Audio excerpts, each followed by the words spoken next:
বহুতৰ ক্ষেত্ৰত দেখোঁ মোৰ ৮-১০ বছৰ ৰিলেশ্যনশ্বিপ হ'ল, এতিয়া উপায় নাই, এৰিবও নোৱাৰোঁ, ধৰিবও নোৱাৰোঁ, তেওঁ মোক আগৰ দৰে মৰম নকৰে, এভইড কৰে, এনেকুৱা ধৰণৰ কিছুমান সমস্যা দেখা যায়। কিন্তু মই ভাবোঁ আপুনি ৰিলেশ্যনশ্বিপত কেইবছৰ থাকিলে সেইটো ডাঙৰ কথা নহয়।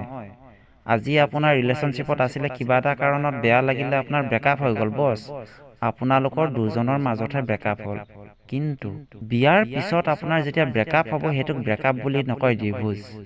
গতিকে ডিভোৰ্চ যেতিয়া হ'ব দুখন ঘৰৰ মাজত হ'ব, দুটা পৰিয়ালৰ মাজত হ'ব। গতিকে যাৰ লগত আপুনি গোটেই জীৱন থাকিব, তেওঁ আপোনাক সুখী কৰি ৰাখিব পাৰিবনে নাই, নে আপুনি তেওঁৰ লগত কম্প্ৰমাইজ এডজাষ্ট কৰি চলিব লাগিব, থাকিব লাগিব, সেইখিনি আপুনি আগতেই ডিচিশ্যন লওক। কাৰণ আপোনাৰ গাভৰু জীৱনটো এবাৰহে পাব। বিয়া পতাৰ পিছত ডিভোৰ্চ হৈ গ'লেও সেই গাভৰু জীৱনটো আপুনি কিন্তু ঘূৰাই নাপায়।